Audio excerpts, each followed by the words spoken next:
Hello everyone. तर काय हालचाल? एकदम मस्त आहे ना? तर माझे भाऊ बहीण एकदम मस्तच असायला पाहिजे. आज आपण ह्या ठिकाणी सायन्सचा पहिला चॅप्टर चालू करत आहे. कितवीचा सेवन स्टँडर्ड महाराष्ट्र बोर्ड, आणि ते पण एकदम गावरान आणि आपल्या अस्सल मराठी भाषेमध्ये. आता तुम्हाला सांगतो द लिव्हिंग वर्ड. हे लिव्हिंग वर्ड म्हणजे नेमकं काय सांगू शकता का कोणी? What is mean by the living word, adaptations म्हणजे काय आणि क्लासिफिकेशन म्हणजे काय.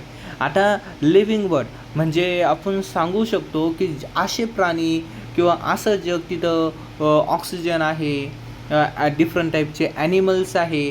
ॲडॅप्टेशन्स म्हणजे आता कसं, सपोज तुम्ही कधी एखाद्या नवीन गावाला गेले, तुम्हाला डायरेक्टली पहिले करमत नाही, पण नंतर जाऊन काय होतं त्या ठिकाणी तुम्हाला करमायला लागतं, त्याला म्हणते ॲडॅप्टेशन्स. आणि क्लासिफिकेशन म्हणजे सर्वांना माहिती आहे वर्गीकरण. काय क्लासिफिकेशन म्हणजे काय? सर्वांना माहिती आहे काय? वर्गीकरण. तर मग आता या ठिकाणी बघायचं, in what different way the diversity in a living organisms in. मला सांगा की डायव्हर्सिटी म्हणजे नेमकी काय. आता तुम्हाला बाहेर कधी गेले तुम्ही घराच्या, तर तुम्हाला कुत्रे दिसते, माणसं दिसते, किती अल्लग प्रकाराचे ऑर्गॅनिझम्स आहे दिसते का नाही. झाडं दिसते. आता झाडं पण एकाच प्रकाराचे का? नाही, म्हणजे डिफरंट टाईपचे, आणि त्यालाच आपण म्हणतोय diversity. Okay, a great diversity of a plants found on a अर्थ. आता ही आपली पृथ्वी आहे. ह्या पृथ्वीवर काय आहे? लय मोठी डायव्हर्सिटी आहे. कशाची? प्लांटची. ओके, आता मला सांगा एकाच प्रकाराचे झाडं आहे का आपल्या पृथ्वीवर? आंब्याचं झाड आहे, लिंबाचं झाड आहे. तुम्ही आता काश्मीरमध्ये गेले तिथं कोणतं आहे? सफरचंदाचं झाड आहे. लय मोठे झाड आहे. Some plants have a colourful flowers. मला सांगा हे काय म्हणते? काही प्लांट्सला कलरफुल फ्लावर्स आहे. Some plants grow in a water where are some are found in a desert. आता काही पाण्यामध्ये ग्रो होता आणि काही कशामध्ये होते? डेझर्टमध्ये. Have a clary of water. आणि काहीला तर पाण्याचीच भीती वाटते बापा, असे बी झाड आहे. Some plants are found only in अ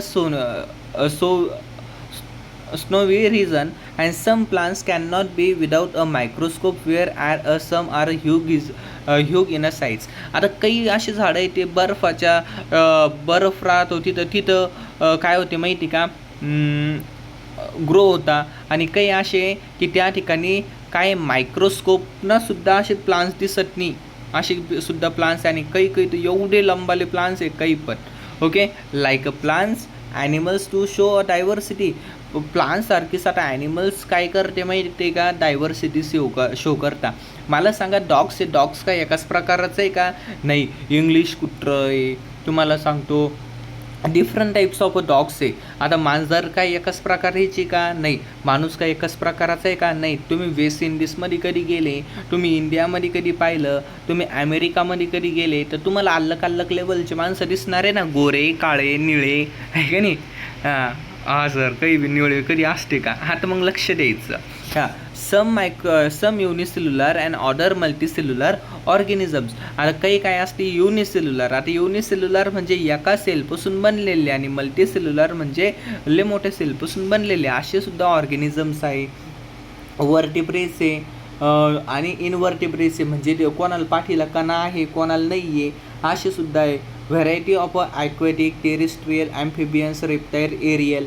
असे ॲनिमल्स ते पाण्यात राहते, असे जे जमिनीवर राहते, असे ते पाण्यामध्ये आणि जमिनीवर सुद्धा राहते. आणि रेप्टाईल्स म्हणजे असे ते कुठं राहत आहे? म्हणजे ते पोटावर सरपत आहे. आणि एरियल म्हणजे ते आकाशामध्ये मस्त काय ते गाणं नाही का आपलं? मे पंछी बनू उडता फिरू मस्त गगन में आहे की नाही ते. आणि this observation gives rise to a equation. How did a great diversity came in to the begins. आता हे म्हणतं ही एवढी मोठी डायव्हर्सिटी ही कसं काय आणि एवढी भयानक म्हणजे कशी स्प्रेड झालेली आहे. आता हा तर सर्वांचाच प्रश्न आहे की नाही. आता तुम्ही सांगू शकता का ह्या काश्मीर आणि राजस्थान आहे हे सेम टाईपचे ह्या ठिकाणी ॲनिमल्स अँड प्लांट्स आहे का? तुम्ही आता राजस्थानमध्ये राहत आणि मस्तपैकी आज तुम्ही घर बांधलं, काश्मीरमध्ये जाऊन राहू शकता का? नाही. आता राजस्थान आहे, राजस्थानमध्ये मस्तपैकी सॉरी तुमचं घर काश्मीरमध्ये, तुम्ही राजस्थानमध्ये राहू शकता का? नाही. तुमची त्या ठिकाणी डेथ होण्याची शक्यता राहते पोरांनो. काय सांगू तुम्हाला. तुमचा भाऊ आहे ना, कैला टेन्शन घेता. लाईक करा, शेअर करा आणि शेअर करा, कारण हे तुमच्या भावाचं चॅनल आहे. आज आपला पहिला व्हिडिओ आहे, तर असेच आपण चॅप्टरवर म्हणजे असेच व्हिडिओ टाकत राहू आणि एक दिवस तुमचा सिलेबस असाच कंप्लीट करून देऊ. थँक्यू.